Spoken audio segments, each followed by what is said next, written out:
오늘은 8단원 3과 할 차례죠. 은혜에 관한 삶.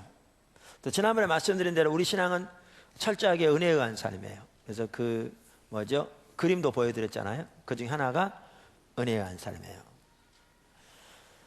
그래서 하나님과 친밀한 교제, 하나님의 행하심을 보고 동참하는 삶을 살기 위해서는 은혜에 관한 삶, 믿음에 관한 삶, 십자가에 관한 삶, 성령에 관한 삶이 돼야 한다 말씀드렸고, 그 중에 하나가 은혜에 관한 삶이라 이렇게 말씀드렸습니다. 그래서 우리 신앙은 처음부터 끝까지 은혜에 관한 삶이에요. 사도 바울의 삶을 보면 그리고 그 서신서를 보면 이분이 명백하죠. 로마서 3장 23절 24절 거기 한번 읽어보실래요?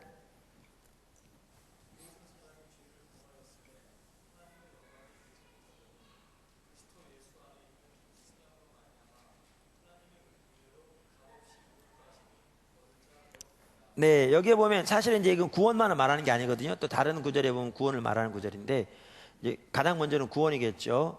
그러니까 값없이 의롭게 된단 말은 구원만을 말하는 건 아니에요. 근데 여기에 이제 가장 먼저 구원이 포함되겠죠. 또 다른 성경 구절도 보아도 알 수 있고.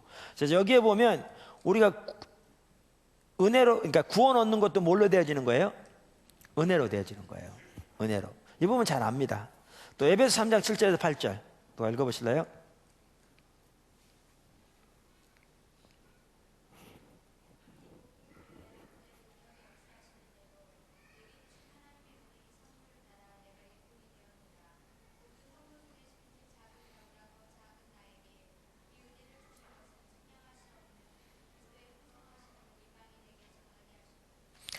네. 여기 보면 그러니까 일꾼이 된 게 뭘로 되어졌다고요? 은혜로 되었다. 그러니까 소명을 받은 게 은혜로 되었다는 거죠.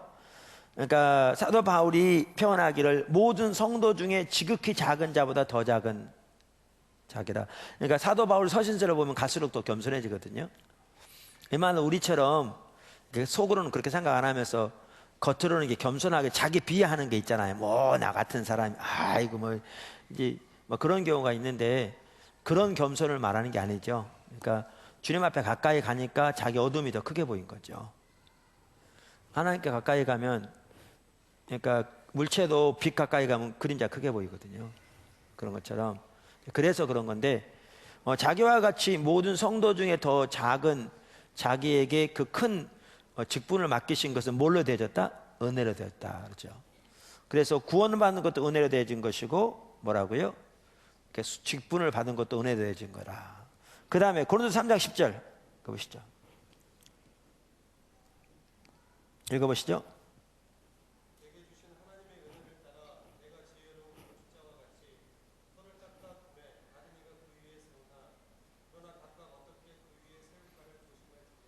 자, 이제는 은혜로 되었다는 얘기. 뭐가 은혜로 되었다는 얘기예요? 이 구절에 말하는 거는. 자, 이 구절에서 은혜로 되었다는 게 지금 뭐예요? 털을 낚는 게 은혜로 되었대요. 기초 놓는 거. 이게 뭘 말하는 거죠? 사도 바울이 건축가였습니까? 우리 지금 성교관 건축 지금 잘 돼가고 있거든요. 4층 바닥 고꾸리 쳤어요. 오늘 아마 목수들이 와서 이제 4층 원래 올릴 거 이제 측량을 쓸 거예요. 그러면 저 기초 넣는데 사도 바울이 저거 잘했다는 건가요? 그럼 뭐가 지금 은혜로 됐다는 거예요? 여기? 얘기해 보세요. 여러분 성경 보고도 모르세요? 자, 뭐가 은혜로 됐다는 거예요? 네?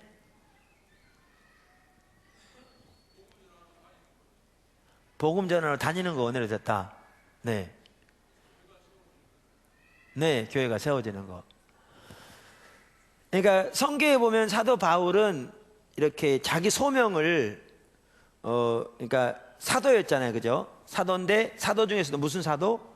이방인을 위한 사도인 걸 알았어요. 그리고 이방인을 위한 사도 중에서도 자기의 소명은 교회에 기초를 얻는 사도였어요. 기초를 놓는.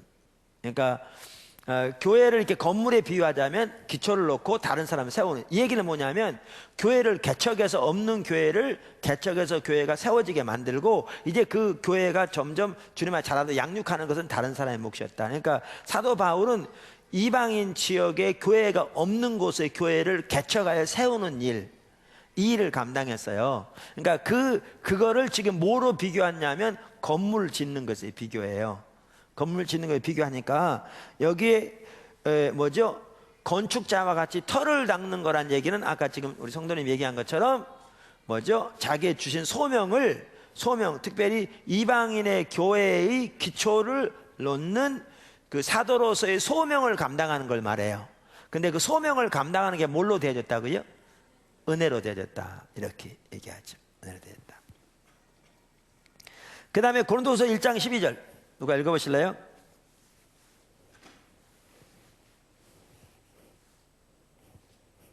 큰 소리로.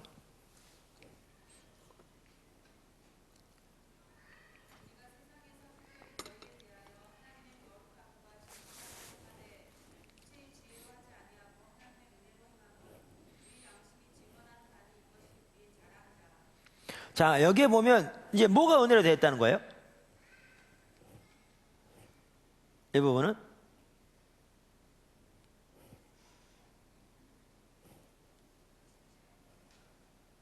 그러니까 소명을 감당하되 어떻게 했다고요? 하나님의 거룩함과 진실함을 했다. 그러니까 소명을 감당하되 하나님의 거룩함과 진실함을 했는데 그것도 은혜로 되어졌다. 네, 갈라디아 2장 20절에 보면 누가 한번 읽어보시죠. 거기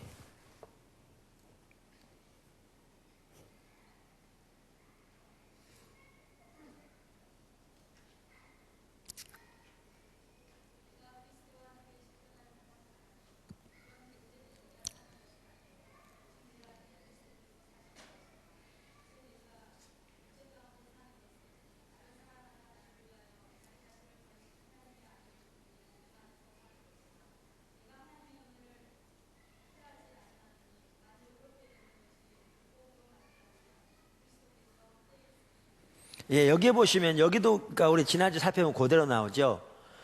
우리 안에 예수님이 사시는 것, 그것이 뭘로 되어진 거라고요? 믿음으로 되어진 거라고 20절에 보면 그랬죠? 믿음으로 되어진 동시에 또한 이게 뭘로 되어진 거라고요? 21절에 보면 은혜로 되어진 거라고요. 그리고 이게 뭘로 인해서 가능하다고요? 주님의 십자가로 인해 가능하다고요. 그러니까 보시면 십자가, 은혜, 믿음이 같이 가죠. 그래서 지난주에 우리가 살펴본 것처럼 자, 이처럼 주님이 우리 안에 내주하신 삶도 믿음으로 되어진 동시에 또한 뭘로 되어져요? 은혜로 되어져요. 믿음과 은혜는 같이 간다고 말씀드렸잖아요. 자, 그래서 사도 바울은 사실 이제 어떻게 보면 결론적으로 이렇게 이게 제일 나중에 쓰여진 건 아닌데 한마디로 요약해서 고린도전서 15장 10절에서 이렇게 말하죠. 누가 한번 읽어보시죠. 크게.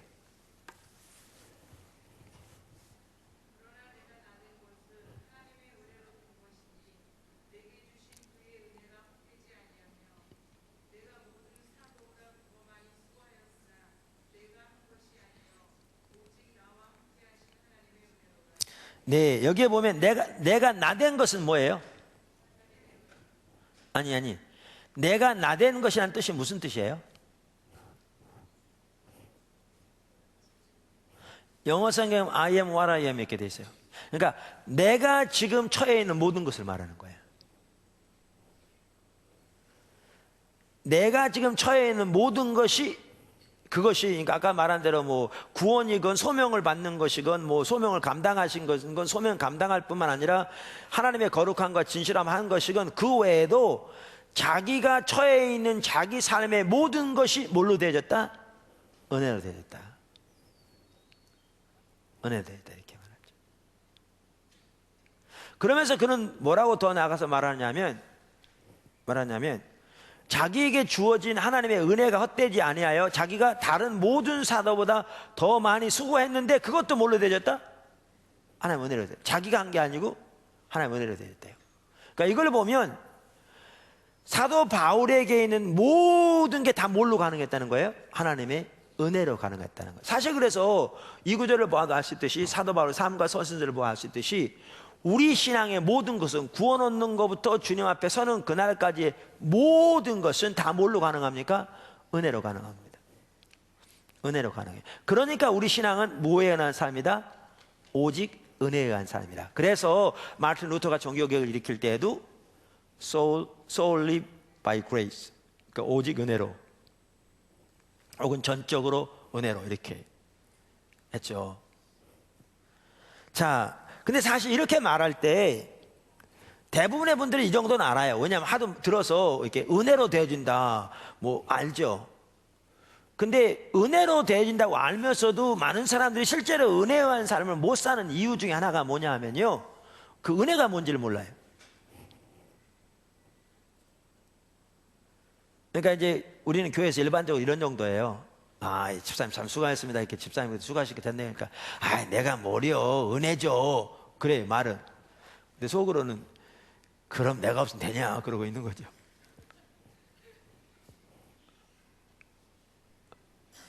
그러니까 은혜에 의한 삶이 그러니까 우리 신앙은 처음부터까지 은혜에 의한 삶이 분명한데요. 지금 성경대로 은혜에 의한 삶이 되려면 제일 중요한 게 첫 번째가 뭐냐 하면 그 은혜가 뭐냐는 거예요. 우리의 모든 신앙이 그렇듯이 은혜라니까 은혜가 뭔지 알아야 은혜한 삶이 가능하잖아요. 그래서 은혜의 정의를 살펴보는 게 중요해요. 여러분 은혜가 뭐라고 생각하십니까?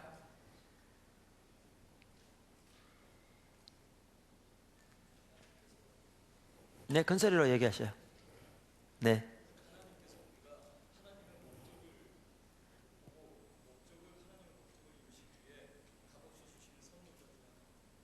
네.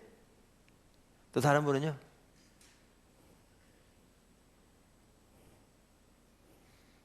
그러니까 우리가 일반적으로 은혜하면 어떤 이해를 많이 가지고 있냐면요, 받을 만한 자격 없는 자에게 값없이 주신 하나님의 선물이라, 그러니까 은혜하면 선물이라 이런 개념을 가지고 있어요, 일반적으로.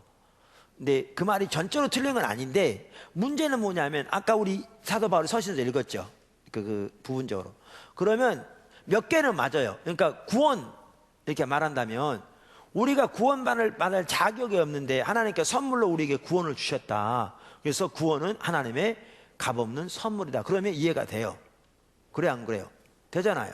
또 소명만 하더라도 사도 바울이 말한 것처럼 나는 모든 성도 중에 지극히 작은 자보다 더 작은 자와 같다. 그러니까 그렇게 사실 그렇죠. 저만 하더라도 제가 하나님 앞에서 받을 만한 자격이 있어 소명 준 겁니까? 아니죠. 전혀 자신을 모를 때는 우리가 자기를 전혀 모를 때는 자기가 그래도 쓸만하니까 하나님 쓰셨다고 생각하죠. 자기를 모를 때는 우리가 어리석을 때는 자기를 모르잖아요. 근데 자기를 알고 나면 그런 소리 안 하죠. 그러니까 사도 바울은 자기를 알고 나니까 그렇게 표현한 거죠. 자기보다, 그러니까 모든 사도 중에, 모든 성도 중에, 사도 중에, 모든 성도 중에 가장 작은 자보다 더 작은 자와 같은 자기에게 이 소명을 주셨다. 그럼 이때는 이해가 돼요. 자격이 없는데 이런 자인데 하나님이 선물로 은혜로 값없이 소명을 주셨다. 이해되죠? 맞죠? 근데 이제 그 다음이 문제예요.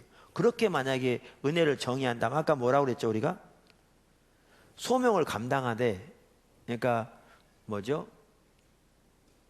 그 이방인의 사도로서의 교회가 없는 곳에 교회에 털을 놓는 사도. 여러분 이 일을 하기 위해서 사도 바울이 얼마나 수고한지 아시죠?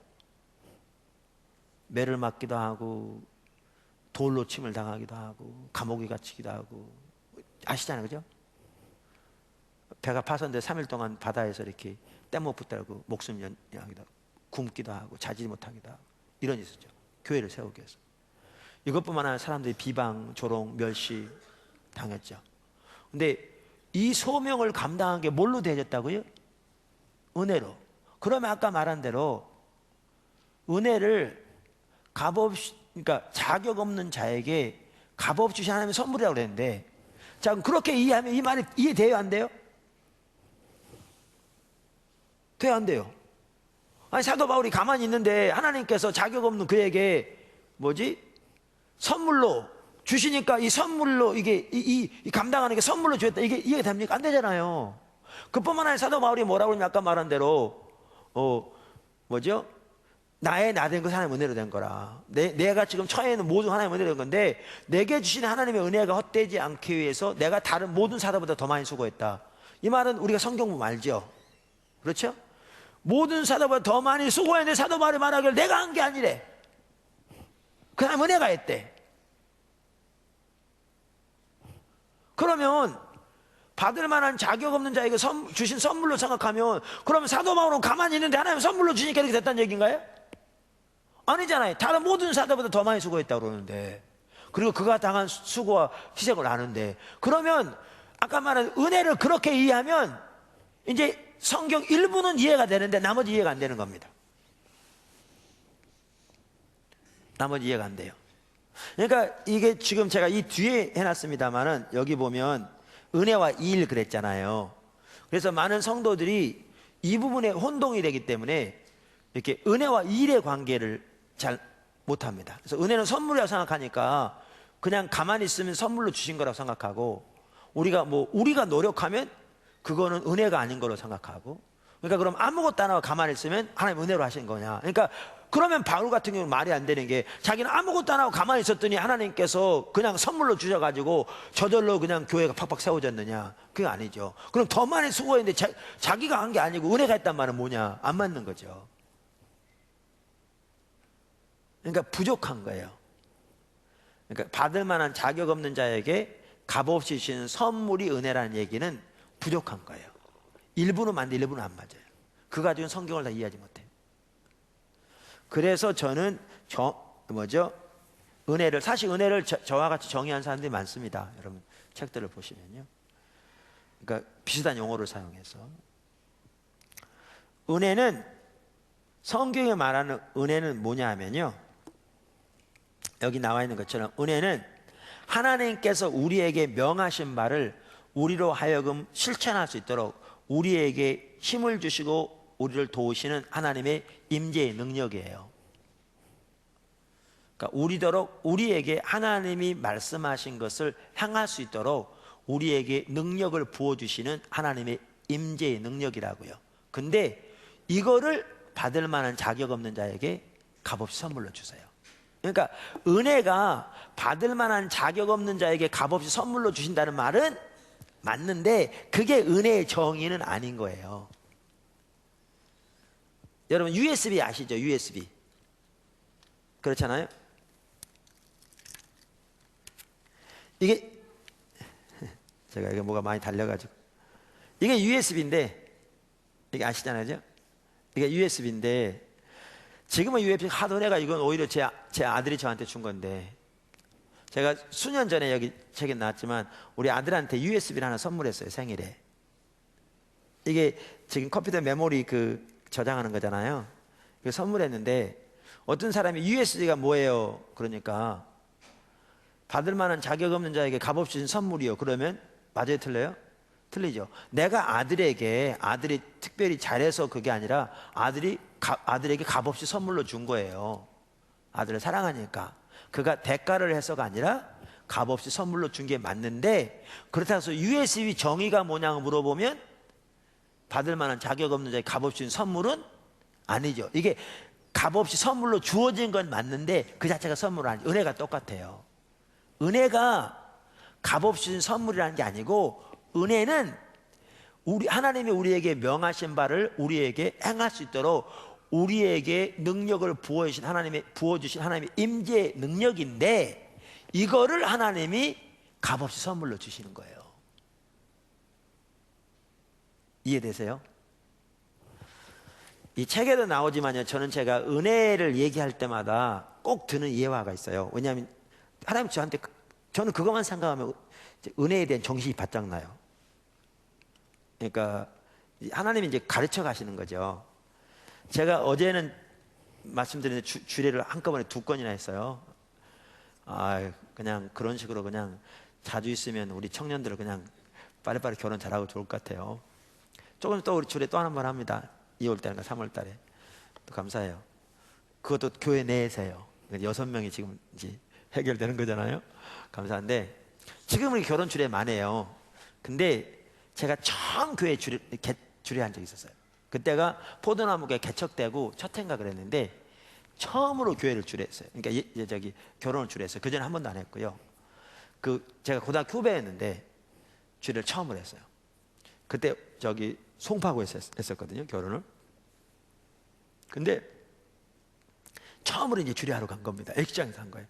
여러분, 액시장에서 주례해 보면요, 설교는 말할 것도 없거냐, 모든 순서를 35분 내에 다 끝내줘야 돼요. 늦어도. 예, 왜냐하면 그래야 뭐 사진 찍고 뭐 그러잖아요. 그런데 그리고 결혼식에 사람들이 올 때 예배 드리러 옵니까? 예배 드리러 안 오잖아요. 그런 개념차가 없잖아요. 심지어 예수 믿는 사람들도 결혼식에 올 때 예배 드리러 안 오죠. 그냥 결혼 축하러 온 거죠. 거기는 믿는 사람만 오는 게 아니고 안 믿는 사람도 오고, 어떻게 보면 안 믿는 사람 더 많을 때도 많고. 그러니까 예배 분위기는 전혀 안 되죠, 사실은. 사실 설교할 때 그 설교를 누가 얼마나 듣습니까? 하나의 의식으로 그냥 빨리 끝내라 그러고 있는 거죠. 근데 제가 처음 결혼을 주례하는데요, 그날따라 또 거기 예식장은 되게 일반적으로 예식장 가면 이렇게 주례자가 서는 강단이 있으면 신랑 신부 한 단계 아래에 있어요. 되게 이렇게 단이. 그래서 앞에서 이렇게 주례자가 보면 다 앞이 보여요. 근데 그 예식장은 이 주례자가 서는 강단하고 신랑 신부 서는 게 똑같았어요. 그러다 신랑이 키가 컸어요. 그러니까 앞에 떡 버티고 있으니까 나는 사람이 안 보여. 보려면 요렇게 봐야 돼. 그리고 아까도 말한 대로 누가 그날 예배 드리러 옵니까? 설교 드리러 옵니까? 결혼 뭐 하지? 그리고 안 믿는 사람도 많고. 그러니까 결혼식에 설교하기 쉽잖아요. 근데 그날은 그런 상황인데 처음 예배를 드리는데, 처음 결혼 주례하는데, 그런 상황인데도 하나님이 대단히 함께 하시더라고요. 하나님이 압도하시면 잠잠하잖아요. 안 믿는 사람도 소리 못 질러요. 하나님이 함께 하시니까 잠잠해요. 그리고 식구 중에 한 명 막 우는 거예요, 설교 들으면서. 그랬어요. 그런데 그때 딱 일주일 만에 두 번째 주례가 있었어요. 딱 일주일 만에, 같은 토요일 날. 그 두 번째 주례할 때 그때 어느 성도 부탁을 받았는데 형제가 안 믿는 사람이었거든요. 그래가지고 예수 믿겠다고 다짐하고 했는데 작년인가 재작년에 저한테 연락 온 거 있죠. 신앙생활 잘하고 있다고. 텔레비전에 봤다고 그러면서 연락이 찾아왔더라고요. 근데 제가 분당에서 개척을 시작한 지 얼마 안 됐다고 그랬잖아요. 그때 결혼식을 어디서 했냐면 여전도회관에 있었어요. 종로가. 여기서 거기까지 봉고 타고 가니까 또 토요일 날 동대문 시장에서 종로가 가기가 되게 쉽지 않잖아요. 차 세운 것도 있잖아요. 뺑뺑 돌다가. 그러니까 해보세요. 되게 피곤하잖아요. 그래서 안 늦으려고 빨리 가가지고 갔더니 이렇게 식장에서 전 타임이 끝나고 사진 찍고 있더라고요. 그러니까 나는 그때 들어가서 옆에 앉았어요. 이제 아직 시작이 안 돼서 다행히 일찍 가가지고. 되게 피곤하죠. 정신적으로 뭐 이렇게 힘들죠. 그런 상황이에요. 근데 내가 이렇게 앉아 있는데요, 우리 그럴 때 기도하면 되게 습관적으로 기도하잖아요. 그러니까 기도가 습관이 아니고 그 경우는 습관적인 기도죠. 앉아가지고 기도하려고 딱 있는데, 우리 가면 이제 대부분 여러분도 그러잖아요. 어디 가면 기도하잖아요. 눈 감고. 근데 얼마나 간절히 해요. 그냥 대강 하는 거지. 제가 앉아가지고 기도하려고 딱 이렇게, 진짜 완전 습관적인 기도죠. 앉았는데 내 자세가 그런지 몰라도 내 마음속에 무슨 생각이 딱 떠오르냐면요, 내가 한 생각은 아니에요. 근데 그 생각이 떠오르더라고요. 내 자세가 그런지 몰라도. 무슨 생각이 딱 떠오르냐면, 오늘도 하나님 함께 하시겠지. 내가 왔는데. 그 생각이 딱 떠오르는 거예요. 앉아있는데, 이렇게 앉아있는데. 기도하려고 이렇게 앉아가지고. 근데 그 생각에 떠오르자마자 하나님이 또렷하게 제 마음속에 그러시더라고요. 저한테. 그 생각이 떠오르자마자. 사실 내가 한 것도 아닌 것 같아요. 그 생각은. 하여튼 또렷하게 뭐라고 그러시냐면, 내가 여태까지 함께한 것은, 너와 함께한 것은 한 번도 너 때문이 아니었다. 그것은 전적으로 나의 은혜였다 그러더라고요. 그러니까 이 말은 뭐냐면, 그분이 은혜로 그 가운데 와 계셨기 때문에 그런 일이 일어났다는 거예요. 그것이 나 때문이 아니었다는 거예요. 그것이 값없이 주신 하나님의 선물로서 은혜가 와 계셨기 때문에 됐다는 거예요. 정신이 번쩍 나더라고요. 그래서 제가 대강 앉아있다가 정신 똑바로 하나님, 오늘 하나님 은혜가 함께 하셔야 됩니다. 은혜를 부어주세요. 절박한 기도가 나오더라고요. 여러분, 하나님이 은혜는요, 하나님께서 우리에게 명하신 바를 우리 향할 수 있도록 우리를 도우신 임재 능력인데, 그 은혜가 우리 가운데 와 계셔야 하나님의 일이 일어납니다. 근데 그 은혜를 값없이 선물로 주십니다. 겸손한 자에게, 교만한 자는 대적하십니다. 저는 그 사건만 생각하면요, 은혜가 뭔지 또렷하게 이해가 돼요. 정신이 번쩍 나죠. 정신이 번쩍 나. 사실 은혜에 관한 삶 얘기하는데, 여러분이 아까 제가 하나님이 이렇게 말씀하셨더라도요, 늘 그걸 기억하는 건 중요해요. 안 그러면 잊어먹거든요. 망각하거든요. 우리는 망각의 동물이라. 근데 제가 만약에 그 사실을 늘 인식하고 정말 하나님의 은혜가 오늘도 우리 가운데 오셔서 운행하지 않으면 어떠한 일도 될 수 없다는 사실을 인식하고, 그분의 은혜만이 하나님이 원하시는 것을 우리 가운데 이룰 수 있는 능력을 부으실 수 있는 것을 인식하고, 그런 가운데 있더라면 정말 그때 했던 것처럼 하나님 앞에, 하나님 오늘도 저에게는 하나님의 은혜가 절박하게 필요합니다라고 엎드릴 수밖에 없을 거예요. 그리고 그 자리에만 머물러 있다면 절대 교만하지 않을 거예요. 여러분도 마찬가지예요. 마찬가지예요. 근데 우리는 말로는 은혜죠. 그런데 그 은혜란 말이 무슨 뜻인지 모르는 거죠. 그러니까 그렇게 겸손하게 은혜를 구하여 서지 않죠. 그 조금만 되어지면 우리 스스로의 때문에 그렇게 된 줄로 생각하고 교만한 거지. 그래서 여러분이 십자가 복음을 깨닫는 거요, 그 은혜가 함께이기 때문에 가능해요. 여러분이 오늘 넘어지지 않고 서 있는 거요, 하나님의 은혜가 함께했기 때문에 이게 가능해요.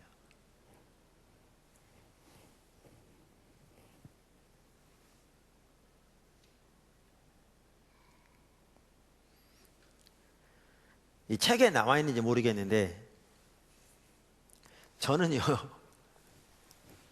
그 당시에 그런 거 몰랐지만 돌이켜보니까 저는 개인적으로 제가 상당히 의지가 강한 사람인 줄 생각했거든요. 상당히 의지가 강한 사람이라고 생각했어요. 제가 개인적으로 생각하기에. 제가 이렇게 직장에 다니면서 맨날 할 얘기 또 하고 한 얘기 또 하고 이렇게 여러분 많이 들으셨을 거예요. 그러니까 새로운 설교를 들으려면 포도나무께 오래 있으면 안 돼요. 다른 교회를 가시면 매주마다 새로운 설교를 맨날 할 거예요. 뭐 그대로 사시는 거는 잘 모르겠어요. 여러분이 한 번 듣고 살 수 있는지 모르겠는데 하여튼 그래요. 근데 제가 이렇게 직장에 다닐 때 은행에서 몇 년 근무했거든요. 근데 이제 하나님께서 해외 선교에 대한 부분을 말씀하셔서 해외 선교를 하려면 영어를 잘해야 되겠더라고요. 언어 없이 해외 선교를 못 하잖아요. 그래서 이제 제가 영어 성경을 읽기 시작했어요. 킹 제임스 성경을 사다 놓고, 그때는 어느 게 영어 성경이 좋은 건지 나쁜 건지 뭐 옛날 고온지 현지는 모르니까 킹 제임스 가다 놓고 창세기부터 읽어가기 시작했어요. 단어 모르면 모든 단어를 찾아가지고 하나씩 다 시작했어요. 그러니까 처음에는요, 창세기 한 페이지 읽는데 2시간 걸리더라고요. 읽으면서 그러니까 저는 숙직을 주로 많이 했어요. 그래가지고요, 왜냐면 지금은 세콤이다 하지만 그 당시 다 숙직이 섰고 사람이 되게 2명씩 썼는데 고참들을 안 하려고 그래요. 그 숙직비 얼마나 드니까 그거 받아봐야 밥 먹고 나면 안 남을 텐데, 다 집에 결혼한 분들 있고 뭐 결혼 안 했어도 집에 다 있는데 그 숙직 하려고 그럽니까?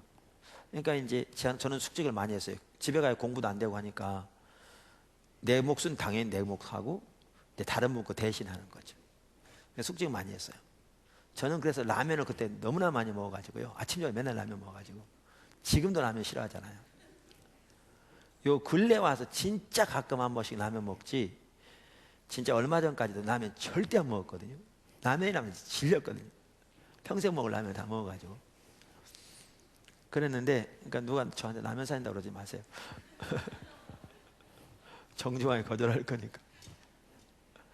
그래서 이제 그러면서 이제 밤에 밤늦게까지 영어를 공부하는 거예요.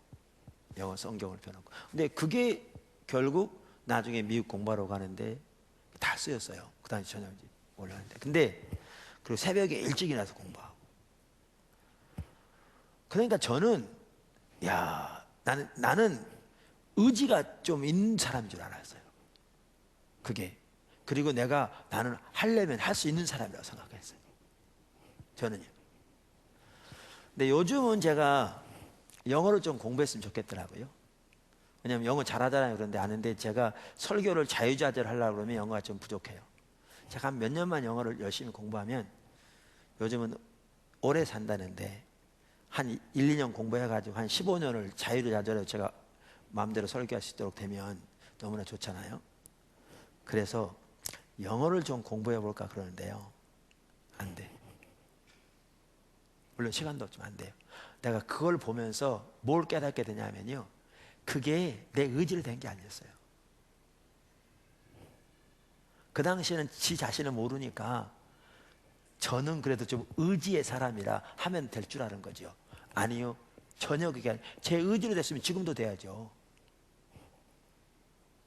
전혀 제 의지로 됐던 게 아니고요, 저는 그 당시에 다 이해하지 못했을지 몰라도 하나님이 하나님의 목적을 가지고 은혜로 와 계셨기 때문에 가능했던 거예요. 그게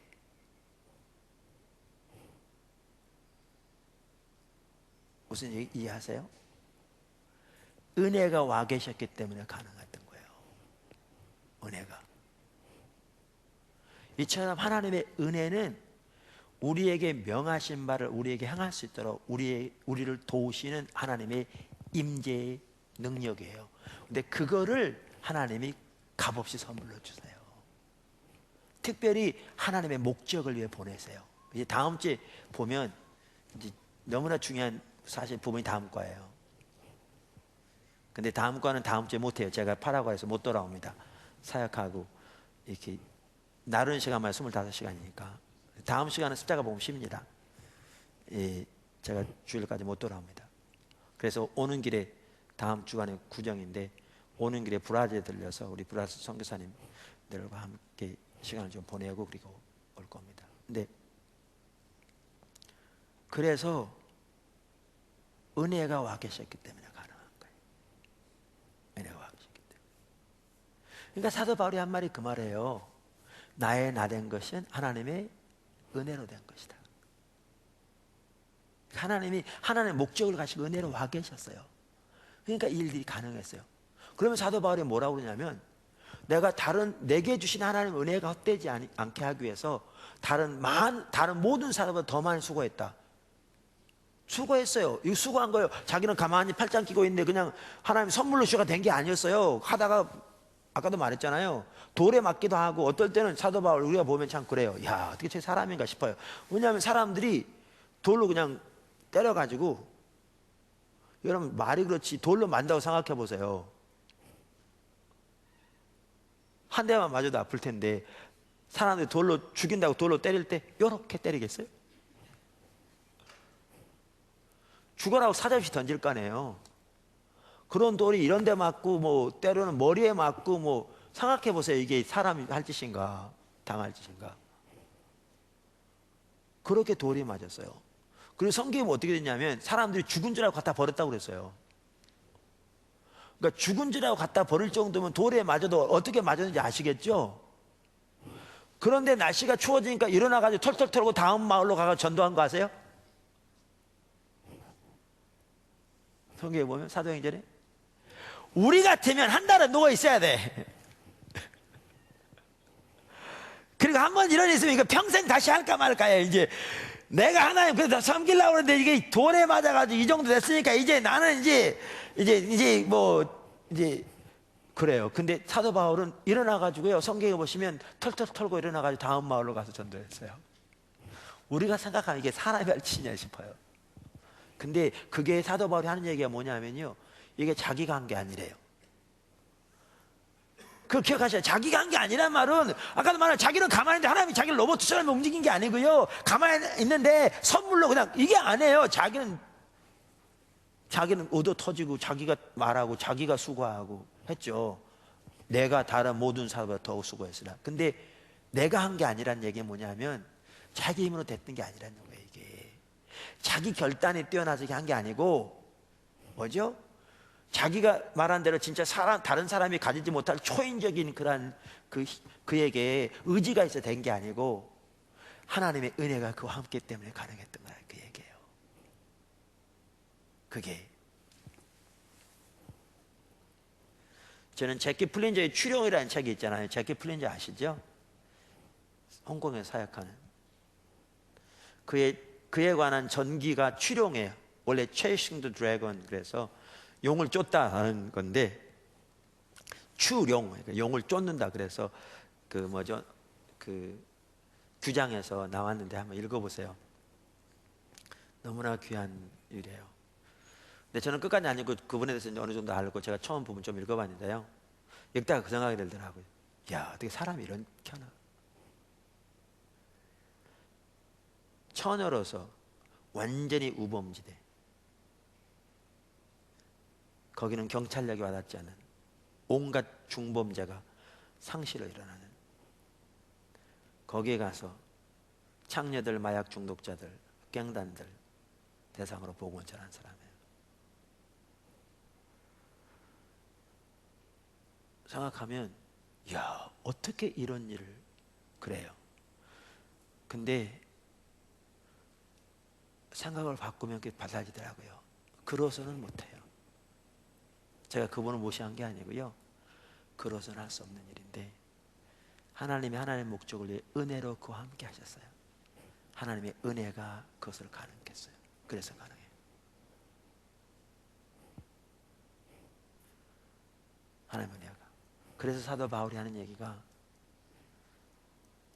그러니까 나의 나 된 것은 하나님 은혜로 된 거라고 말하면서 내게 주신 하나님의 은혜가 헛되지 않게 여기서 내가 모든 사도보다 더 많이 수고했으나 내가 한 것이 아니요 하나님의 은혜가 한 것이라. 그게 그 뜻이에요. 이게 은혜예요. 그래서 여러분에게 하나님의 은혜가 거치면 여러분 순간도 못 써요. 여러분이 잘나서 여기까지, 제가 표현 좀 그랬죠? 죄송해요. 여러분을 무시하려고 하는 생각이 아니고 제가 그럴 의도 전혀 없고요. 여러분 존중해요. 근데 여러분 생각에 여러분이 똑똑해서 여기까지 왔다고 생각하는 거예요? 아니요. 하나님의 은혜가 함께하지 않았으면 절대로 여기까지 못해요. 어느 누구도.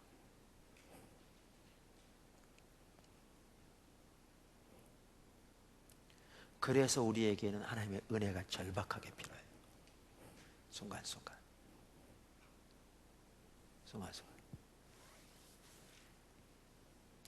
그래서 이제 은혜와 일의 관계를 이해하시겠죠. 그러니까 한편으로는 이게 반대되는 것 같아요. 여기 로마서 11장 6절에 보면 뭐라고 그러냐면 여기 안 써있네. 잠깐만요. 써있나요? 누가 한번 읽어보실래요? 로마 11장 6절. 여기 있네. 한번 읽어보시죠. 큰 소리로.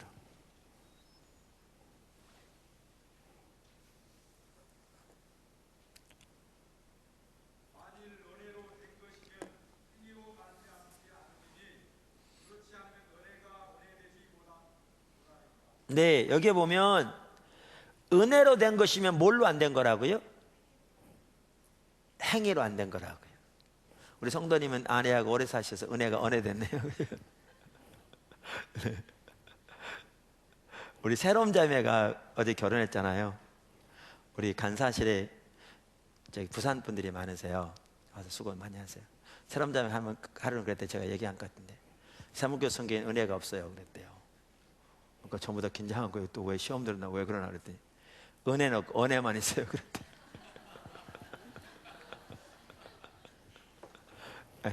모르신 분은 그냥 지나가고. 자, 뭐죠? 여기에 보면 은혜와 일이 같이 가요? 반대예요? 반대잖아요. 그러니까 행위로 말미암은 것이면 은혜로 된 것이 아니라, 그러면 그래서 행위로 말미암으면 은혜가 은혜되지 못한다. 이러니까 많은 분들이 이런 구절을 읽으니까 은혜하고 행위는 반대되잖아요. 그러니까 많은 사람들이 뭐라고 그러냐면 우리가 아무 노력을 안 해도 가만히 있으면 그저 선물로 주신 게 은혜라고 생각하는 거예요. 그리고 우리가 노력하면 그거는 은혜가 아니라고 생각하는 거예요. 이게 헷갈리는 거죠. 근데 아까 이 구절하고 아까 이 사도 바울이 말하기를 나의 나 된 것은 하나님의 은혜로 된 것이라 그렇게 말하면서 내게 주신 은혜가 헛되지 않기 위해서 내가 다른 모든 사람보다 더 많이 수고했다. 그런데 내가 한 게 아니고 은혜로 되었단 말은, 이때는 행위와 은혜가 같이 갑니까? 따로 갑니까? 같이 가잖아요. 이 둘이 상반되는 것 같아요. 근데 그렇지 않아요. 그러니까 성경은 그 문맥에서 그 말이 의미하는 걸 이해해야 되거든요. 그러니까 우리가 하나님 앞에 나아갈 때 처음에 말한 행위로 말미암은 것이면 은혜가 은혜되지 않는단 말은, 하나님 앞에 나갈 때 자기의 행위를 의지해서 나가는 걸 말해요. 자기의. 우리가 이미 살펴봤잖아요. 그러니까 자기 행위를 의지해서 하나님의 기도 응답도 받고 도우심도 받고 성령 충만도 받고 이렇게 그렇게 자기 행위를 의지해서 가면 어떻게 해요? 은혜되지 않는 거죠. 자기의 노력으로 하나님의 은혜를 얻어내고자 하는 거죠. 이 경우에는 율법주의죠. 하나님과 상관없는 원수되는 거죠. 십자가가 아무런 의미가 없고 은혜에서 떨어진 자가 되는 거죠. 이걸 말해요. 근데 정말 하나님 앞에는 사도 바울처럼 자기가 내세울 게 아무것도 없는, 아까 말씀드렸잖아요. 우리가요, 우리 자신을 모르면 괜찮다고 생각해요. 여러분이 아직도 그래도 나는 괜찮은 사람이야 다 그렇지만, 그래도 여러분 아직 모르는 거예요. 전혀 모르는 거예요. 여러분이 진짜 하나님 앞에서 자신의 모습을 보신다면, 진짜 은혜가 부어져서 영적인 눈이 열려서 하나님의 사랑을 알고 그 앞에 비춰진 내 모습이 보여진다면, 가까이 갈수록 뭘 보게 되냐면, 여러분 속에 제 속에는 하나님 앞에 내세울 만한 아무런 선한 게 없음을 보게 돼요. 그러니까 사도 바울이 그렇게 말하잖아요. 지극히 작은 자보다 더 작은 나에게, 나중에는요 모든 죄인 중에 괴수라고 해요. 그렇게 말해요. 근데 하나님 앞에 나갈 때 자기 속에 어떠한 선한 것도 없음을 인식하고, 그러니까 주님의 십자가만이 자기의 길인 것을 인식하고, 하나님의 은혜만 의지하셔서 주님의 은혜를 구하여 그분의 은혜를 의지하여 사는 삶을 살면, 이거는 행위에 의지하는 삶이 아니에요. 근데 이 가운데 살면서 주님의 은혜로 우리는 다른 모든 사람보다 더 많이 수고하는 자리에까지 갈 수 있어요. 그러나 내가 한 것이 아니요 나와 함께 하신 하나님의 은혜가 함께 하셨기에 가능한, 이 두 말의 차이를 아시겠죠? 이걸 올바로 이해해야 은혜에 대한 삶이 뭔지 알아요.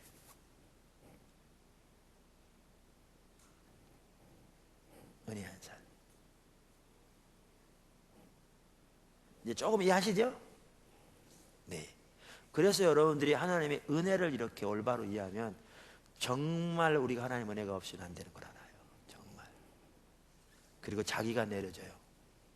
은혜가 없으면 설 수 없음을 알아요.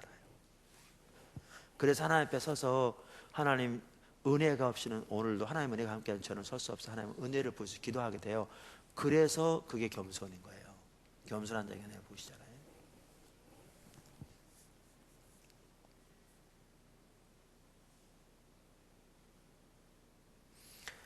그러면서 여기 은혜에 의한 삶이 나오는데, 이제 우리가 그럼 날마다의 삶 속에서 어떻게 하는 삶을 살아야 돼요? 은혜에 의한 삶을 살아야 돼요. 은혜에 의한 삶. 그럼 은혜에 의한 삶을 살기 위해 우리가 어떻게 은혜에 의한 삶을 살 거냐, 여기에 몇 가지를 정리해 봤는데요. 첫째는 우리가 하나님은 모든 은혜가 풍성하신 하나님임을 깨달아야 돼요. 아멘. 하나님은 모든 은혜가 한없이 풍성하신 하나님임을 깨달아야 돼요. 베드로전서 5장 10절 거기 한번 누가 읽어보실래요?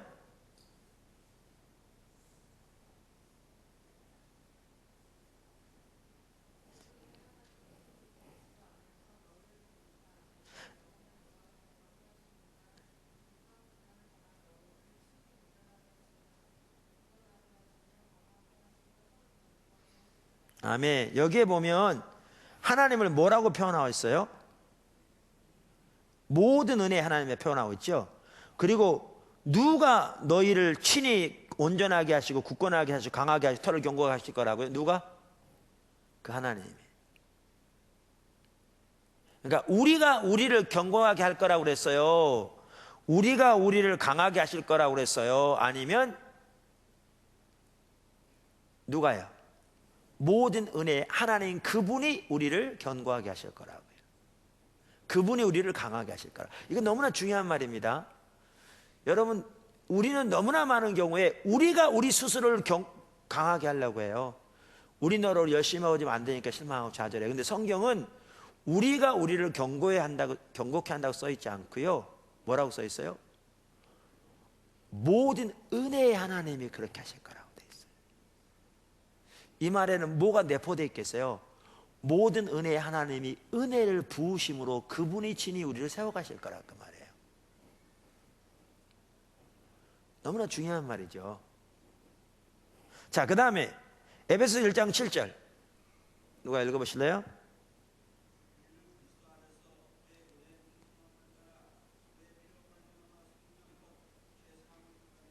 네, 죄사함을 받은 것도 그리스도 안에서 받은 건데 뭐를 따라 그렇게 됐다고요? 하나님의 은혜의 풍성함을 따라. 그러니까 여기에 보시면 하나님은 모든 은혜가 지극히 풍성하신 분이에요. 그래서 에베소 2장 7절에서 이는 그리스도 안에서 우리에게 자비하심으로써 그 은혜의 지극히 풍성함을 여러 세대에 나타내려 하심이니라. 제가 이렇게 글쎄요, 이걸 어떻게 표현할까 그랬는데 이렇게 하면 좀 이해가 될 것 같더라고요. 여러분 태평양 아시죠? 제가 어느 다큐멘터리에 보니까 그 태평양에 물이 몇 톤이라고 그러던데 제가 그런 걸 기억을 못 해가지고, 비행기를 하면 엄청나게 날아가야 되잖아요. 그 깊이 넓이 하면 그 엄청난 거죠. 그 태평양이 다 생수라고 생각해 보세요. 근데 참새 한 마리가 거기서 앉아가지고 먹는다고 생각해 보세요. 먹어도 그 물이 줄을까요? 전혀 안 줄죠. 한편 하나님의 은혜가 그래요. 그러니까 모든 하나님의 은혜가 지극히 풍성하세요. 그러니까 여러분이 하나님의 은혜를 아무리 받아도 하나님의 은혜는 여전히 넘쳐요. 그렇게 은혜가 풍성하세요. 그러니까 우리가 기억해야 할 것은 하나님은 모든 은혜가 지극히 풍성하신 분이다. 두 번째, 하나님 앞에 나갈 때, 그 은혜를 구하여 나갈 때 우리가 의지하고 설 수 있는 공로는 무엇뿐이에요? 십자가 공로뿐이에요. 그러니까 보세요, 십자가 은혜 같이 간다니까요. 믿음. 오직 십자가의 공로를 믿음으로 의지해 나가야 돼요. 그러니까 다시 말하면 누구를 의지하지 않아야 된다는 거죠? 자기를 의지하지 않아야 돼요. 여러분이 새벽기도 잘 나왔다고 하나님 은혜 부어지잖아요. 새벽기도 나오도록 도우신 것 하나님 은혜였어요. 새벽기도 나왔기 때문에 안 나온 사람보다 하나님이 여러분에게 은사를 더 줘야 한다고 생각하면 여러분은 자기 의에 빠져 있는 거예요. 왜? 그게 내가 한 거라고 생각하니까. 그리고 내가 행한 그 공 때문에 하나님이 주셔야 할 거라고 생각해요. 그렇게 주셔야 될 거라면 그게 빚이죠. 여러분이 공들인 거를 하나님이 대가로 갚으셔야 되니까. 은혜가 아니고. 아니요, 그렇잖아요. 그러니까 그렇다니까요. 내가 진짜 예수 믿은 뒤로 우리는 새벽기도 따로 없습니다만, 예를 들면 새벽 기도를 한 번도 안 빠졌다. 그게 정말 하나님이 주신 은혜인 것을 알면 그거에 인해 마음이 높아지고 우월감을 가지고 다른 사람을 멸시하고 그 공로 의지에서 자기는 당당하게 하나님의 다른 어떤 은혜들을 받을 만한 자격이 있다고 생각한 게 아니라 정말 하나님의 은혜로 되어졌다는 것을 인식하면 하나님께 감사할 뿐만 아니라 기도 자체가 중요한 게 아니고 더 나아가 그걸 통해서 하나님을 더욱더 알기를 구해서 그 은혜를 구하여 나가게 되죠. 그러면 그 사람은 전혀 다른 사람이 되는 거죠. 그러니까 여러분이 집에 가셔서요, 아니면 지금 그러셔도 좋은데, 여러분이 생각하기에 나는 참 이분이 잘했다, 그게 보이시거들랑 여러분은 전혀 몰랐을지 몰라도 하나님의 은혜로 와 계셨기 때문에 가능한 걸 기억하세요. 근데 이게 사실 다음 주에 나오는데 오늘 같이 하기엔 좀 시간이 그래요.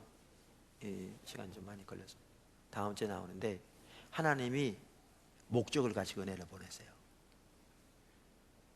목적을 가지고. 아까 제가 젊어서 영어 공부했던 얘기 했잖아요. 그 당시에는 그런 건 몰랐어요. 아까도 말한 대로 그게 은혜였다는 사실도 저는 몰랐고요. 제가 말씀드렸잖아요. 저는 좀 뭔가 그래도 하려면 한다는 그런 어떤 의지가 있다고 생각했다니까요. 저녁이가 아니라니까요. 아니었는데 하나님이 지금 돌이켜보면 너무나 선명한 게 하나님의 목적을 가지시고 은혜를 부으셨기 때문에 가능했어요. 너무나 자명하죠. 주의 목적을 가지고 은혜를 부으셨어요. 그러니까 여러분에게 어떠한 아까도 말한 대로 내가 좀 잘한 게 있다, 그게 있다면 여러분 그게 하나님의 은혜로 되어졌기 때문에 가능한 걸 기억하시고요. 더 나아가서 이건 다음 주에 나올 일이지만 하나님은 목적을 가지고 은혜를 보내셨어요. 바꿔 말하면 하나님이 어떤 목적을 가지시고 내게 그 은혜를 보내셨는가를 인식하고 그 목적에 일의 삶을 드려야 돼요. 여러분 자신을 헌신해야 돼요.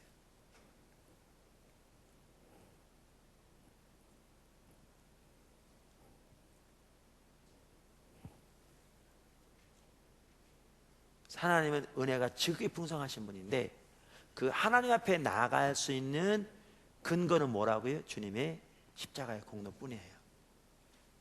우리 의가 없어요. 그래서 여기 성경 구절도 참 중요한 구절들인데 한 구절씩 읽어보시죠. 그 가로 안 넣어서 집에 세우셨을 텐데 자 한 번씩 해보시죠. 큰 소리로 하시면 좋을 것 같아요.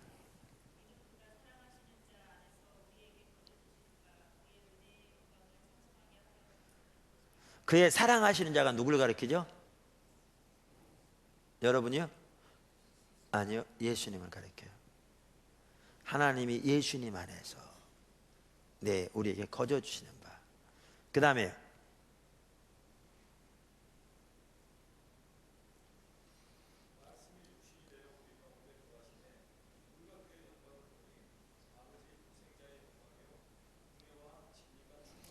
예수님 안에 뭐가 충만하다고요? 은혜와 진리가 충만하더라. 16절이요.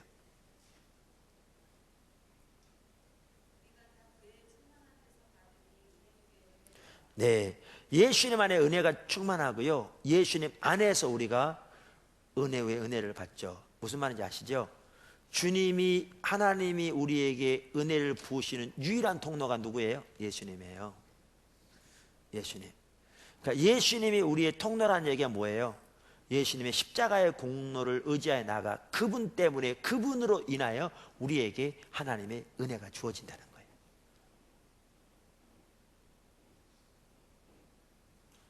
그런데 하나님이 저와 여러분을 하나님의 자녀 삼으시고 예수님을 통해 하나님의 보좌 앞에 나올 수 있게 하셨으니까 얼마나 감사한 일이에요.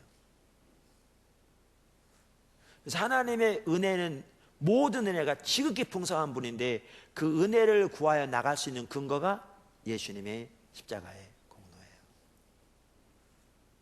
예수님이에요. 너무나 감사할 일이죠. 자, 그래서 우리가 세 번째 어떻게 해야 되느냐? 오직 십자가의 공로를 의지하여 하나님 앞에 나아가 뭘 해야 돼요? 때를 따라 돕는 은혜를 구해야 돼요. 때를 따라 돕는. 자, 여기 한번 히브리서 4장 16절 읽어보실래요?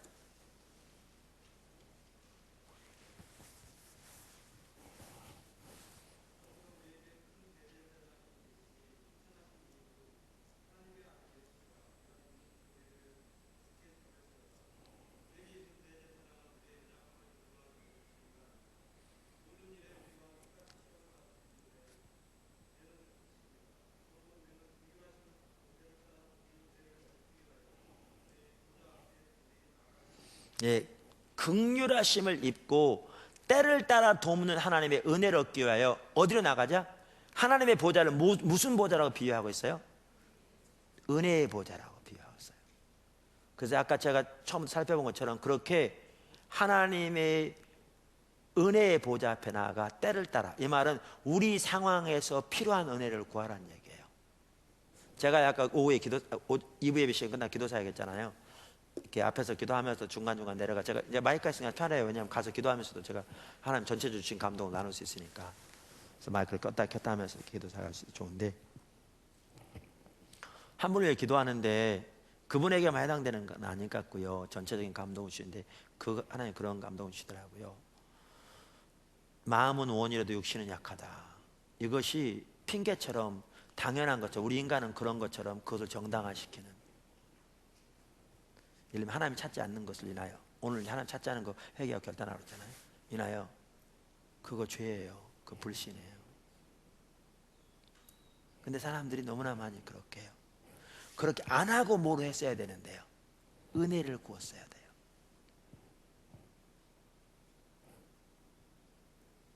그러니까 주님을 찾을 수 있는 은혜를 구했어야죠. 우리 힘으로 할 수 없기에 하나님의 은혜가 그것을 가능하기에, 겸손한 자에게 은혜를 주시는 하나님이시기에, 모든 은혜가 지극히 풍성하신 하나님의 보좌 앞에 나와 주님의 십자가의 공로만을 의지해서 나와 주님을 찾을 수 있는 은혜를 구했어야죠. 근데 은혜를 집중적으로 구하진 않으면서 우리는 그렇게 자신을 정당화시키는, 그거는 불신이고 죄죠. 그건 불신이에요. 은혜를 구하지 않은 결과예요. 그래서 은혜를 구해야 돼요. 삶에서. 직장 살면서 너무나 힘들다. 여러분 사회에 맞춰가기 너무나 힘들다. 알아요. 그러니까 많은 사람이 그런 얘기를 해요. 맞는 얘기예요. 문제는 그러니까 은혜를 구해야 돼요. 힘들다고 하나님의 길에 행하지 않는 것이 정당화될 수 없어요. 다 그렇게 산다고 나도 하나님의 길을 떠나 사는 게 정당화될 수 없어요. 그러면 다 자기 생각대로 사는 거죠. 그러면 신앙은 종교적인 모양뿐이죠. 그래서 하나님이 우리에게 원하시는 게 뭐냐면 은혜를 구하여 살아가는 거예요. 주님의 은혜의 보좌 앞에 나아가 하나님이 명하신 대로 행할 수 있는 은혜를 부어주시기를, 하나님이 은혜를 부으셔서 하나님의 은혜로 인하여 하나님의 길에 행할 수 있도록 도와달라고 집중적으로 은혜를 구하셔야죠. 근데 그렇게 은혜를 구하지 않고 핑계대고 혹은 정당화시키는 것은 하나님에 대한 불신이요, 자기 자신의 힘을 의지하는 것이요, 그게 영적인 교만이죠. 그래서 때를 따라 도문 은혜를 구해야 돼요. 근데 그 은혜가 아까도 말한 대로 태평양 앞에 참새가 아무리 마셔도 그대로 있다니까요. 저와 여러분의 삶 속에 하나님이 얼마나 많은 은혜로 얼마나 많은 영역에서 지금까지 함께 오셨든지 상관없이 하나님의 은혜는 차고 넘친다 그 말이죠. 지속적으로 주님의 은혜를 구해야 돼요. 지속적으로.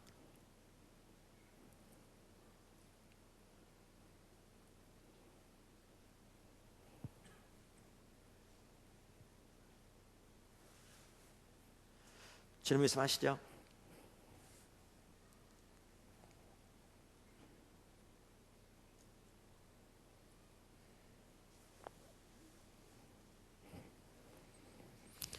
다음 주는 한 주 쉬고요, 말씀드린 대로. 근데 그 다음 주에 우리 사과를 할 텐데요, 꼭 예수 배우세요. 삶과 못지않게 중요한 과가 사과예요. 그리고 지금 우리가 처해 있는 상황에서 이 사과는 정말 중요해요. 그리고 이 사과를 보면 저는 하나님의 은혜에 의한 삶이 더 보이는 것 같더라고요. 이렇게 선명하게. 그 사과는 뭐냐 하면 하나님의 은혜가 우리 가운데 함께 하실 때 어떻게 해야 되는가를 말해주는 부분이에요. 하나님의 은혜가 우리에게 함께 하실 때. 왜냐하면 은혜를 쏟아버릴 수 있거든요. 성경에 너희는 은혜를 헛되이 받지 말라, 이 말은 은혜를 쏟아버릴 수 있다 그 말이에요. 하나님의 은혜가 함께 하실 때 어떻게 해야 되는지 살펴보는 장애. 오늘 좀 일찍 끝나네요. 대신 질문할 시간 충분합니다. 하시죠. 네.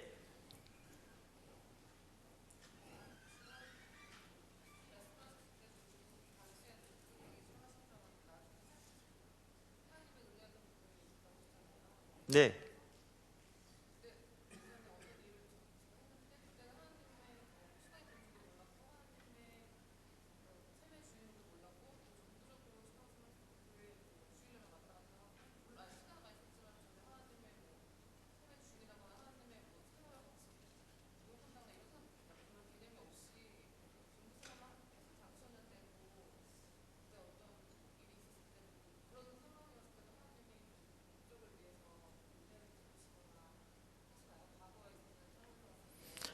그러니까 지금 뭐라고 말씀하시냐면 그 하나님 과거에 내가 신앙생활 올바로 하지 못하고 그저 교회 주일날이나 이렇게 종교적으로 이렇게 다니는 그러한 신앙생활 할 때에도 하나님께 살아의 목적을 위해 은혜를 부으시느냐 그렇게 물은 것인 거잖아요. 네, 얼마나 그렇게 하실 수 있죠. 문제는 하나님이 그렇게 은혜를 주셨을지라도 이게 이제 다음 과에 나오는 부분인데 주셨을지라도 우리가 정말 하나님을 알고 존재를 다 사랑하는 신앙의 본질 가운데서 하나님 향하신 모든 사람을 동참하고 그리고 내 장원이 아닌 하나님의 은혜로 믿음으로 십자가의 공군나는 오지에 사는 사람으로 돌이키지 않으면 그대는 쏟아지죠. 그 은혜는 얼마든지 쏟아질 수 있죠. 여러분 이걸 기억하세요. 제가 이렇게 말하면 많은 분들은 저를 율법주의라고 말할 수 있어요. 신율법주의. 왜냐하면 은혜는 거저 주시는 건지 그럼 우리가 잘하면 주시고 못하면 안 주신다면 은혜를 벌어들인다는 얘기가 아니냐. 그러면 그거는 복음에 어긋난다 이렇게 말할 수 있어요. 그러니까 어떤 사람들은 저 같은 그러니까 저에게 뭐 이것 때문에 그런 아닌데 비슷한 이런 맥락으로 저를 신율법주의라고 공격한 분도 있었어요. 그러니까 다른 분에게 그 얘기 했더니 저를 아는 그분이 저는 신율법주의가 뭔지도 몰라요. 그런 얘기 나는 못 들어봤어요. 근데 그분이 들어보니 그 아니라고 이제 그러다 그러는데 여러분 성경에도 보면 뭐라고 그러냐면 이런 얘기가 있어요. 같은 맥락인데요. 제가 요한복음 예를 들면 이거 가지고 그분이 그렇게 얘기한 거거든요. 같은 맥락입니다. 요한복음 14장에 내 계명을 가지고 지키는 자라 나를 사랑하는 자니 나를 사랑하는 자는 내 아버지께 사랑을 받을 것이요 나도 저를 사랑하여 그에게 나를 나타내리라. 그러니까 우리가 하나님을 사랑해야 하나님 우리에게 하나님 자신을 계시하신다 이렇게 말하니까 하나님은 은혜로 우리에게 하시는 것이지 우리가 사랑하고 순종해야 물론 그 말은 내가 한 말이 아니고 예수님이 한 말이에요. 근데 그걸 해석하기를 있는 그대로 해석하니까 이건 신율법주의란 얘기죠. 근데 요한복음 15장에 포도나무의 비유에 거기에 보면 아주 잘 나와 있거든요. 예수님 이렇게 말씀하셨어요. 아버지가 나를 사랑하시는 것 같이 내가 너희를 사랑하였으니 너희는 내 사랑 안에 거하라. 그러니까 내 계명을 지켜 내 사랑 안에 거하라. 이렇게 돼 있어요. 그러니까 무슨 말이 이 말이에요. 우리가 하나님을 알기 전에 하나님 우리를 먼저 사랑하셨어요. 그래야 안 그래요? 그러니까 우리가 뭘 잘해서 사랑한 게 아니고요. 정말 우리가 죄인 됐을 때, 그러니까 하나님의 피조물임에 불구하고 하나님을 알지 못하고 하나님의 원수 됐을 때 우리를 사랑하셔서 아들을 주셨어요. 우리가 하나님을 대적할 때 하나님 성령을 통해서 우리의 마음들을 하나님의 자녀가 되게 하셨어요. 맞죠? 그러니까 하나님 먼저 사랑하셨어요.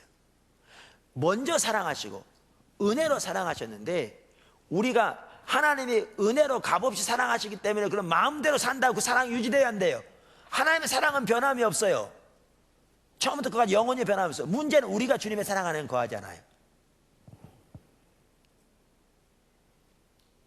그러니까 탕자가 아버지께 나와서 아버지 분깃을 요구했죠. 아버지는 주길 원치 않았어요. 왜냐하면 가면 탕질해버릴 거니까. 그리고 아직 성숙하지 않았으니까. 근데 이제 때를 부리고 계속 고집했더니 주셨어요. 사실 하나님께서 우리에게도 우리가 고집해서 우리 자신을 고집하면요 하나님 처음에는 막으실지 몰라도 계속 고집하면 하나님 내버려 두십니다. 하나님 절대로 억지를 안 하십니다. 우리는 많은 경우에 하나님에 대한 잘못 이해를 가지고 있습니다. 하나님 원치 않지만 우리 다리 몽둥이를 분질러서라도 하나님 막으셔야죠. 하나님 그렇게 안 합니다. 그렇게 하려면 세상 한꺼번에 바꾸시겠죠. 하나님 우리에게 자유를 주셨습니다. 그래서 여러분이 죄를 짓기를 고집하고 하나님 떠나기를 고집하면 하나님 뭐죠? 여러분 의사를 존중하십니다. 그래서 탕자에게 줬어요. 탕자가 가지고 탕진했죠. 아버지의 탕자에 대한 사랑은 변함이 없었어요. 계속 기다렸죠. 변함이 없어요. 근데 문제는 탕자가 아버지 집을 떠나 아버지를 알고 존재를 사랑하는 아버지와 친밀한 교제 가운데 있기 전까지는 아버지의 사랑은 변치 않지만 탕자는 아버지 사랑하는 거하지 않았어요. 무슨 말 이해하시죠? 일이 이루어지려면 그가 그 자신을 깨닫고 다시 아버지께로 돌아왔어야 했어요. 돌아와서 정말 아버지 친밀한 교제 가운데로 아버지 품으로 돌아왔어야 되죠. 그러니까 돌아오니까 유업도 회복시켜 주시죠. 회복시키죠. 저와 여러분이 하나님을 전혀 모를 때, 하나님의 원수가 되었을 때 하나님 우리를 먼저 사랑하셔서 하나님 자녀 삼으셨어요. 근데 하나님이 자녀 삼으셨는데 소위 말하면 은혜의 시대라고 그래서 여러분이 임의대로 마음대로 살아간다고, 하나님 사랑은 변치 않아요. 당장 아버지를 떠났을 때에도 아버지의 마음은 변치 않았듯이 여러분을 향한 하나님의 사랑은 절대로 변치 않는데, 문제는 여러분이 그 사람을 살면서 사랑 안에는 못 구해요. 못 구해요. 하나님이 안 사랑해서가 아니라 여러분이 하나님을 버렸기 때문에 못 구해요. 그리고 그 가운데 있으면 하나님과 친밀한 교제는 되지 않아요. 하나님의 의중이 보이지 않아요. 하나님은 그 단장에 하나님 계획을 알리지 않으세요. 돌아와서 하나님께 순종하는 삶, 하나님의 주권적인 통치하에 순종하는 삶을 살 때 그 단장에 하나님이 계셔요. 그러니까 전혀 틀린 말이 아니에요. 은혜요, 우리가 하나님을 전혀 알지 못할 때 은혜를 부으셔서 겁나게 하셨어요. 그리고 하나님을 우리가 신앙생활 하면서도 전혀 자기중심적인 사람 하나님 모를 때에도 하나님께서 은혜로 우리에게 하나님 목적 은혜를 부으셨어요. 문제는 하나님의 길로 돌이켜지지 않고 하나님 중심적인 사람으로 돌이키지 않고 하나님 존재를 다 사랑하는 하나님의 길로 향하지 않고, 그리고 오직 믿음이 안사 은혜는 십자가 안사 이 사람으로 돌이키지 않고 그 은혜가 지속돼서 그 일을 이룰 수 없어요. 그건 쏟아져요. 그거 없어요. 그거 되지 않아요. 율법주의가 아니고 그렇게 되지 않아요.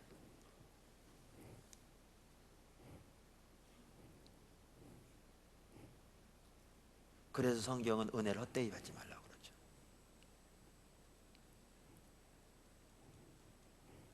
그러니까 에서의 비유를 들잖아요. 에서는요, 은혜를 쏟아버린 자예요. 모를 가지고 팥죽한 거였어요. 그러니까 성경이 그러죠. 에서의 예를 들면서 세상의 이 뭐죠? 영화 그 팥죽한 것과 같은 것을 하나님의 은혜를 팔아먹지 말라고 말하죠. 그래서 그 말은 맞아요. 당연히 그럴 수 있어요. 문제는 그렇다고 자동적으로 되는 게 아니에요. 왜? 성경엔 하나님의 주권과 인간의 자유가 같이 가니까요. 하나님은 하기 원하세요. 문제는 우리가 하나님을 떠나서 자기중심적인 삶 가운데 타락한 가운데 있는데 저절로 하나님의 뜻이 이루어지는 게 아니죠. 그래서 그게 율법주의가 아니에요. 그게 하나님의 방법이에요. 길이에요. 성경에서 명백하게 말씀하십니다.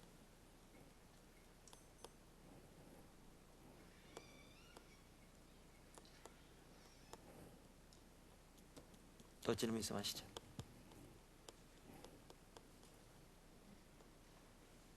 이렇게가 좋은 기회예요. 질문하시면. 네.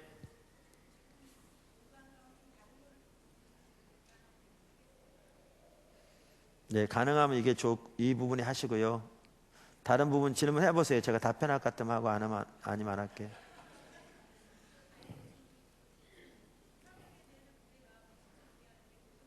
잘 안 들려요.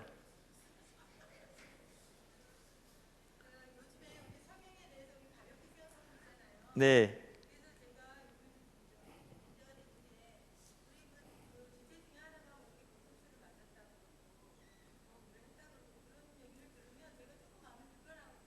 네.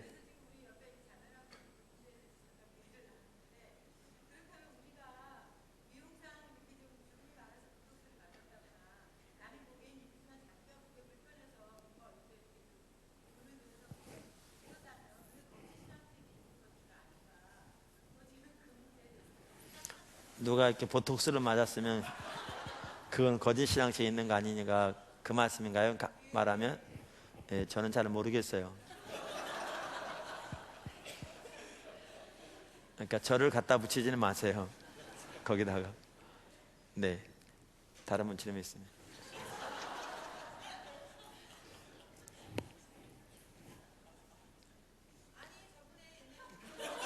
아니, 저는 모르겠다니까요. 저를 갖다 붙이지 마시고.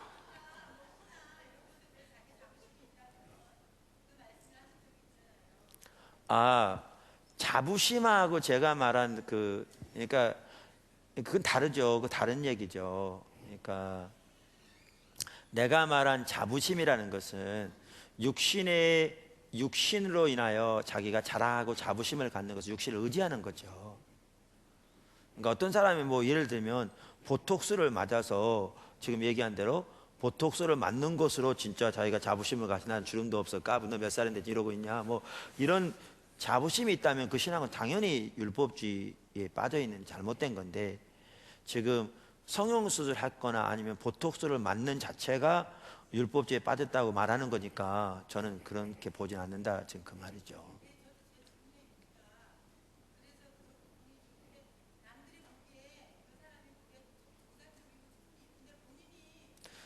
근데 남 얘기를 왜 자꾸 신경 쓰세요?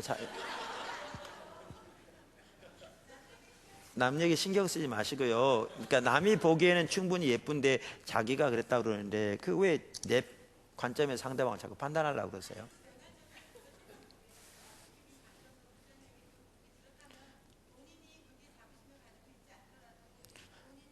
아니 그러니까 저는 어떤 사람이, 예를 들면 제가 하는 말은 어떤 사람이 예를 들면 뭐 보톡스를 맞았다, 저는 지금 자매님 얘기한 것처럼 내가 보기에는 저 사람이 예쁜데 왜 저 사람이 예쁘게 안 보나, 저는 그런 식으로 안 한다니까요. 그러니까 그렇게 하지 말란 얘기죠. 왜 자기 판단을 왜 다른 사람을 자꾸 보냐는 얘기예요. 그리고 상대방이 자부심이 있는 거 없는 것도 내가 볼 일이 아니에요. 내가 한 설교는 자신을 비춰보란 얘기지 상대방 보란 얘기는 아니었어요. 그분이 그걸 가지고 자부심을 가지고 있는지 안 하는지는 그분과 하나님과의 관계고요. 그분이 그렇게 자부심을 가지면 하나님 앞에 잘못된 거고, 그건 자기가 깨닫고 돌이키란 얘기지 옆에 사람이 다른 사람을 보고 판단하는 얘기는 아니에요. 여러분이 여기에서 십자가 복음 듣고 제가 가르치는 것은 여러분이 자신을 돌아보란 얘기지, 그래 그때 변화되는 것이지 그걸 가지고 다른 사람한테 갖다 대란 얘기 안 해요. 그러면 그게 바리새인입니다. 자기를 돌아보란 얘기예요. 그래서 그렇게 이해하시면 돼요. 다른 사람 신경 쓰지 마세요.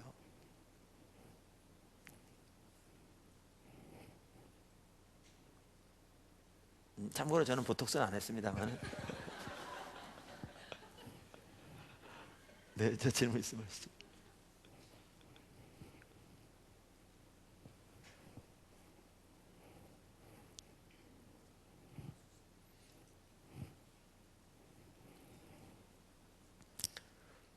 네, 꼭 십자가의 복음을 공부하시면요, 꼭 자신을 비춰보셔야 돼요. 그래야 변합니다.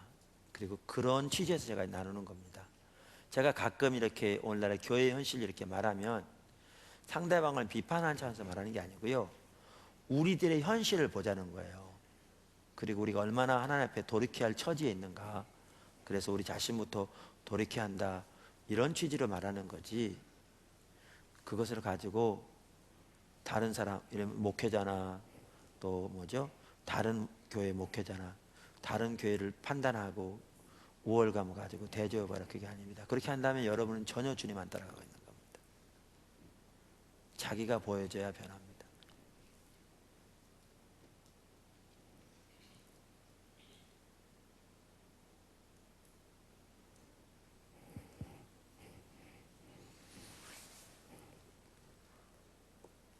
은혜에 의한 사람이 다 명백하십니까? 이제 은혜가 절실하게 필요한 거 아시겠죠?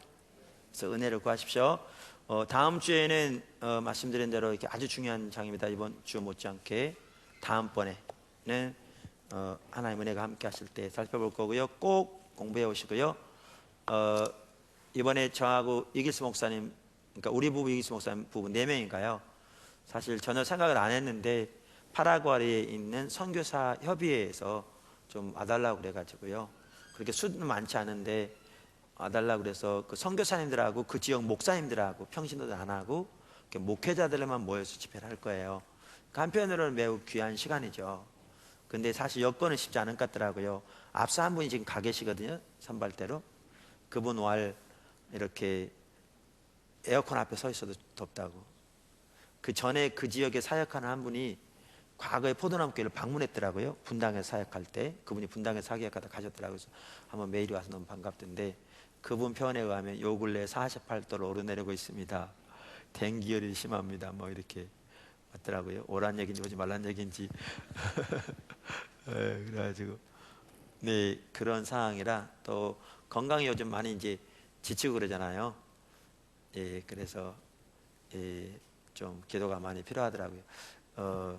그러니까 뭐 여기 나보다 더 이렇게 연세 드신 분들 몇 분 계시고 그런데 예, 이제 보니까 나도 젊은 축이 아니더라고요. 그러니까 항상 마음속은 젊잖아요, 우리가 그죠? 이렇게 항상 젊은데 이제 몸이 잘 안 따라요. 몸이 안 따르고 이제 주일날 아침도 난 오늘 아침에 이건 이제 끝났습니다. 끝나고 이제 그냥 쓸데없는 얘기하는 겁니다. 오늘 아침에 저 진짜 일부 예배 나올 때, 야, 진짜, 제가 원래 주일 아침 좀 일찍 일어나는데 오늘 아침에 더 일찍 일어나가지고요. 몇 시에 일어났냐면 2시, 그러니까 3시가 안 돼서 일어났거든요. 그래, 집에서 준비하고, 저는 아주 은혜가 충만하고 너무 좋았어요. 설교 준비뿐만 아니라 이게 참 준비해서 이제 왔는데 문제는 그 시간이 오래되니까 이제 막상 서야 되는데 이제 확 이게 지치는 거예요. 그래가지고 저는 이렇게 일부 예배 나올 때 이렇게 마음이 너무 이렇게 막 기대되고 좋았거든요. 요즘 예배 시간 되면 저는 막 기대가 돼요. 하나님 어떻게 하실지 막 예배가 기다려지기도 하고 막 더 그렇거든요. 이렇게 그래서 일부 예배 때도 이제 찬양 신나게 하려고 찬양을 막 시작하는데 그때부터 이제 막 소위 말하는 꼬그라지기 시작하는데요. 이거는 몸이 그러니까 또 제가 주일날 아침 보통 또 아침을 안 먹잖아요. 그러니까 이제 오니까 이게 막 코골하기 시작하는데 몸이 아무리 정신을 차리려고 그래도 이게 견뎌지지가 않는 거예요. 그래가지고 그랬는데 야 이게 나이 들어서 이게 그전 때는 제가 전혀 똑같이 아침 저녁 안 먹고 막 해도 뭐 2부배 끝날 때까지 소리 박박 지르고 그랬는데 이제는 또 달라지더라고요. 그래서 그런데다 이제 계속 이제 스케줄이 있고 그래서 다음 주 가야 돼요. 그래서 기도가 많이 필요하더라고요. 예, 그래서 기도해 주시라 하고. 예, 한 주 건너서 뵙겠습니다.